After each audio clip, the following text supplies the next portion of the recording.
የተማርነው ለባርነት አይደለም። እየራበን አንሰራም፣ እርቦናል። የተማርነው ለባርነት አይደለም። እየራበን አንሰራም፣ እርቦናል። ሰላም የተከበራችሁ የኢትዮ ታይምስ ቤተሰቦቻችን እንደምን ቆይታችኋል? በሰዓቱ የተመረጡ አዳዲስ መረጃዎችን ይዘንላችሁ ቀርበናል። በቅድሚያም አርዕስተ ዜና።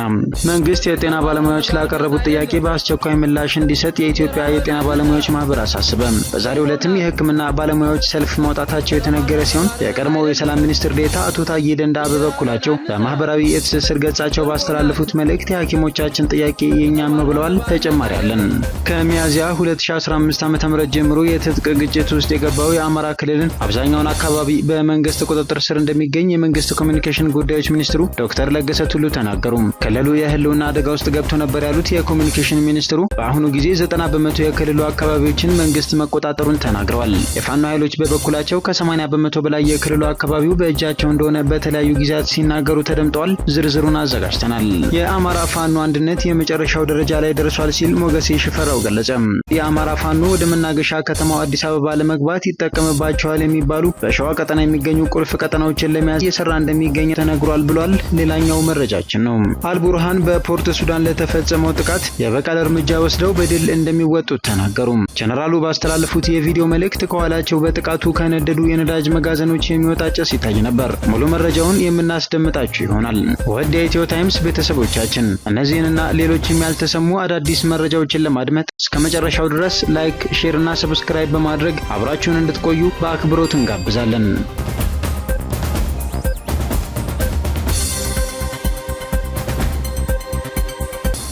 የአማራ ክልል መንግስት የክልሉን 90% እንደሚቆጣጠር የኮሚኒኬሽን ሚኒስትሩ ተናገሩ።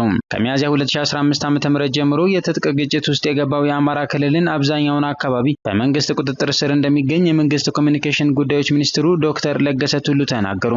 ሚኒስትሩ ኤንቢሲ ከተባለ የሀገር ውስጥ የቴሌቪዥን ጣቢያ ጋር ባደረጉት ዘለግ ያለ ቃለ ምልልስ ስለ አማራ ክልል የጸጥታ ሁኔታ ማብራሪያ ሰጥተዋል።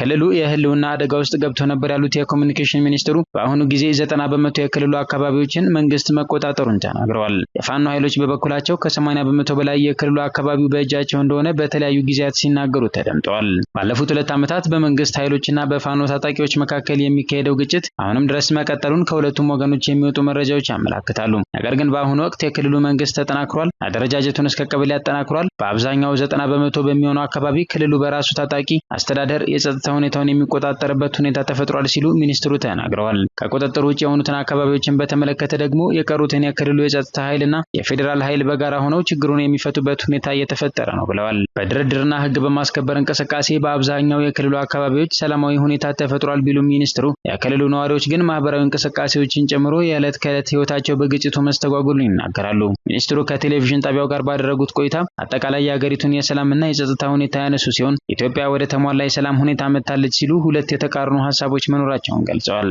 መሬት ላይ ያለው እውነታና የሰዎች አረዳድ የተለያዩ ናቸው ሲሉ እገታ፣ ዝርፊያና የንብረት ውድመትን የመሰሉ ክስተቶችን በማንሳት ይህ ሁኔታ በየትኛውም ሀገር ይኖራል ሲሉ ዶክተር ለገሰ ተናግረዋል። ሀገሪቱ የነበረችበትን የታፈነ የፖለቲካ ምህዳር በማስፋትና ወደ ነጻነት በሚደረገው ሽግግር ችግሮችን በኃይል መፍታት የወለዳቸው ክስተቶች እንደሆኑ አስምረዋል። የጸጥታ አካላት በሌላ ነገር በሚጠመዱበት አካባቢ ይህንን አጥንተው ረብሻ የሚፈጥሩ ሽፍቶች አሉ። ቀድሞም የነበረ ነው፣ በሂደትም ይኖራል ተብሎ ይጠበቃል ብለዋል። አልፎ አልፎ የማገት ሁኔታዎች አሉ፣ የመዝረፍ ሁኔታዎች አሉ፣ ንብረት የማቃጠል ሁኔታዎች አሉ። እነዚህ እየቀነሱ ቢመጡም አሁንም አሉ ብለዋል። ከአዲስ አበባ በቅርብ ርቀት ባሉ አካባቢዎች ሳይቀር በተደጋጋሚ ስለሚፈጸሙ እገታዎች ባህሪም ሲናገሩ አብዛኛው እገታዎች የሚደረጉት ከኢኮኖሚ ጋር በተያያዘ ነው ሲሉ በአቋራጭ ለመበልጸግ የሚደረግ እንደሆነ ገልጸዋል።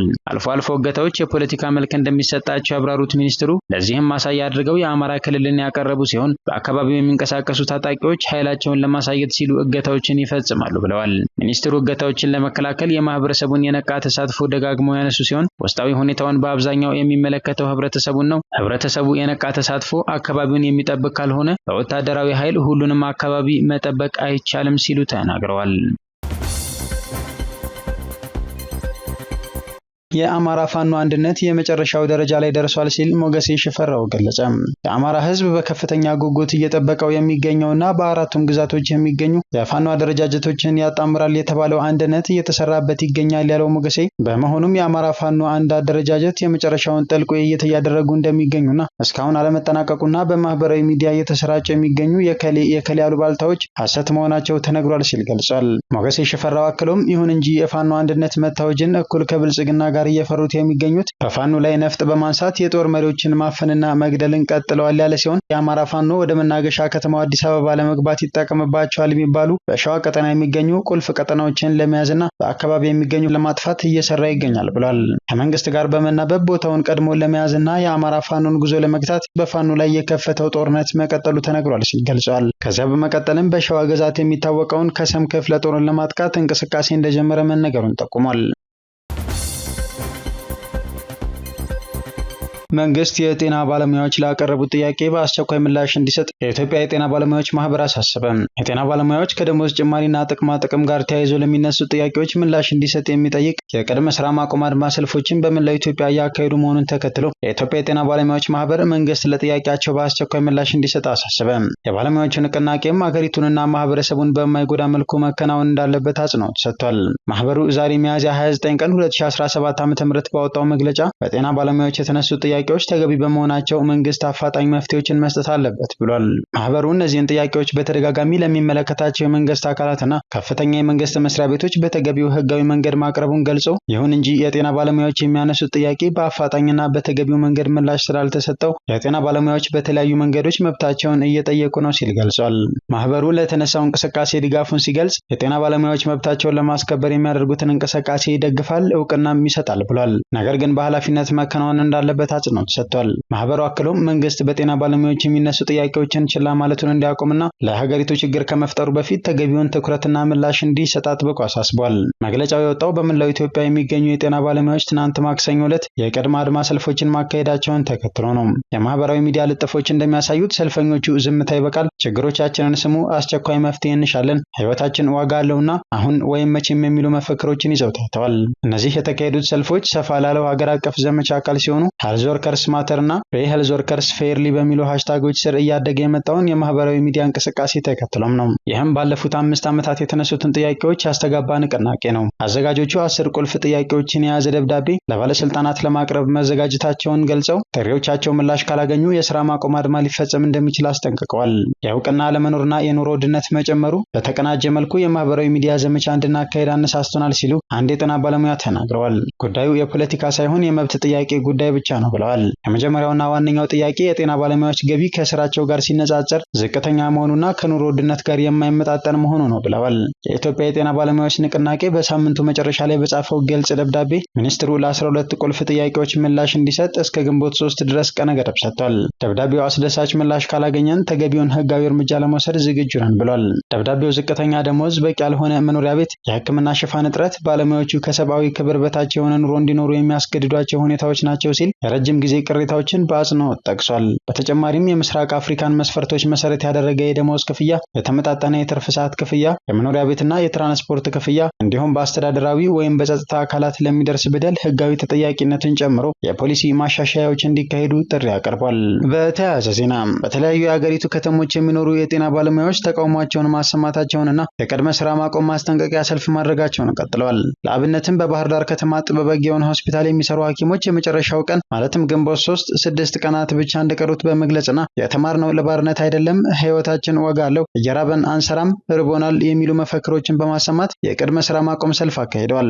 ቀድሞ የሰላም ሚኒስትር ዴኤታ አቶ ታዬ ደንደአ በበኩላቸው በማህበራዊ ትስስር ገጻቸው ባስተላለፉት መልእክት ላይ የሐኪሞቻችን ጥያቄ የኛም ነው ብለዋል። ከምናባዊ ብልጽግና በፊት የጤና ባለሙያ የተሻለ ኑሮ ከነበራቸው ይመደባል፣ ከራሱም አልፎ ለዘመዶችም ይተርፋል፣ ብዙ ተማሪም ሐኪም ለመሆን ይመኛል ሲሉ የገለጹት አቶ ታዬ ዛሬ ግን ለ19 ዓመታት የተማረ የሕክምና ዶክተር ገቢው ለቤት ኪራይና ለምግብ እንኳን ያንሰዋል፣ ገጽታውም የችግሩን ጥልቀት ይመሰክራል። ከዚህ መከራ ለማምለጥ በርካቶች መሰደዳቸውና ከፊሎቹ በስደት መንገድ ላይ ለአደጋ መጋለጣቸው ይታወቃል ያሉ ሲሆን የቀረው ደግሞ ለመኖር ተቸግሮ ግራ ሲገባው የመብት ጥያቄ ለማንሳት ተገዷል። ይህ ፍትሐዊ የህልውና ጉዳይ እንጂ ፖለቲካዊ አለመሆኑ ሊታወቅ ይገባል ሲሉ ገልጸዋል።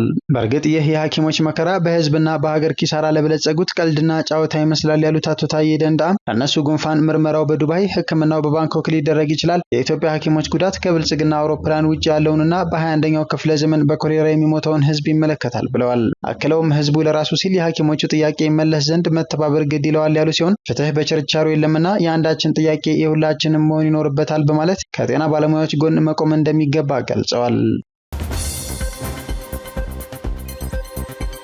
የሶማሊላንዱ ፕሬዚዳንት በሃርጌሳ የኢትዮጵያን ከፍተኛ ተወካይ ተቀብለው አነጋገሩ። የሁለትዮሽ ግንኙነትንና ቀጠናዊ ትብብርን ለማጠናከርም ተስማምተዋል ተብሏል። በሶማሊላንድ የኢትዮጵያ ቆንስላ ኃላፊ አምባሳደር ተሾመ ሹንዲን ሃርጌሳ በሚገኘው ቤተመንግስታቸው ተቀብለው በሁለትዮሽ ጉዳዮች ላይ ተወያይተዋል። ሁለቱ ወገኖች ትናንትና ሚያዝያ 28 ቀን 2017 ዓ.ም ባካሄዱት ውይይት በሶማሊላንድና በኢትዮጵያ መካከል ያለውን የረጅም ጊዜ ዲፕሎማሲያዊ ግንኙነት ለማጠናከር በሚወሰዱ እርምጃዎች ዙሪያ መነጋገራቸውን ሆርን ዲፕሎማት ዘግቧል። ይህ ውይይት የተደረገው ፕሬዚዳንቱ ለፓርላማ ባቀረቡት ዓመታዊ የሀገሪቱ ሁኔታ ንግግር ላይ ወደ ኢትዮጵያ ይፋዊ ጉብኝት ለማድረግ ዝግጅት እየተደረገ መሆኑን ማስታወቃቸውን ተከትሎ ነው። በስብሰባው ላይ ከፕሬዚዳንት አብዱራህማን መሐመድ አብዱላሂ ኢሮ ጋር የሶማሊላንድ የውጭ ጉዳይና ዓለም አቀፍ ትብብር ሚኒስቴር አብዱራህማን ዳሂር አዳን ተሳትፈዋል። በውይይታቸው ወቅት ሁለቱም ወገኖች የሁለትዮሽ ትብብርን ለማጠናከር ያላቸውን ቁርጠኝነት ያረጋገጡ ሲሆን ገንቢ የሆነ ውይይት ያለውን ጠቀሜታ ማጉላታቸውን ዘገባው አመላክቷል። አልቡርሃን በፖርት ሱዳን ለተፈጸመው ጥቃት የበቀል እርምጃ ወስደው በድል እንደሚወጡት ተናገሩ። የሱዳን ጦር አዛዥ ጀነራል አብዱልፈታህ አልቡርሃን በሱዳን ላይ ለሚሰነዘረው ጥቃት በቀል እንደሚወስዱ ገልጸው ህዝቡ በመጨረሻ ማሸናፊ ይሆናል ሲሉ በፖርት ሱዳን የነዳጅ ማከማቻ መጋዘኖች ከተፈጸመው ጥቃት በኋላ ተናግረዋል። ጀነራሉ ባስተላለፉት የቪዲዮ መልእክት ከኋላቸው በጥቃቱ ከነደዱ የነዳጅ መጋዘኖች የሚወጣ ጭስ ይታያል። አልቡርሃን ግባችንን ወደ ማሳካት እንሄዳለን፣ ይህም ሚሊሻዎችን፣ ፈጣን ድጋፍ ሰጪ ኃይሎችንና የሚደግፏቸውን ሁሉ ማሸነፋችንን እንቀጥላለን ብለዋል። አክለውም በሱዳን ላይ ጥቃት ለፈጸሙት ሁሉ የምንናገረው የበቀል ጊዜ ይመጣል ሲሉም ተደምጠዋል። የአልቡርሃን አስተያየት ሱዳን ከተባበሩት አረብ ኤሚሬቶች ጋር ዲፕሎማሲያዊ ግንኙነቷን ለማቋረጥ መወሰኗን ተከትሎ ሲሆን ሱዳን ወደዚህ ውሳኔ የደረሰችውም የተባበሩት አረብ ኤሚሬቶች አርኤስኤፍን በጦር ኃይሉ ላይ ባደረገው የ2 ዓመት ጦርነት ይደግፋል በሚል ክስ ነው። ከዚህ በተጨማሪ ውሳኔው የተወሰደበት በፖርት ሱዳን ወደብና ሌሎች አስፈላጊ መገልገያዎች ላይ ያነጣጠረ የ3 ቀናት የድሮን ጥቃት ከደረሰ በኋላ ነው ሲሉም የሱዳን ባለስልጣናት ገልጸዋል። አልቡርሃን እንዳሉት ሱዳናውያን ንቃተ ህሊና ያላቸው፣ በሰው ልጅ ታሪክ ውስጥ ጥልቅ የሆነ ቦታ ያላቸው፣ በመሰል ክስተቶች የማይደናገጡና በእነዚህ አደጋዎች የማይፈሩ ታሪክና ስልጣኔ የሰሩ ህዝቦች ናቸው ብለዋል።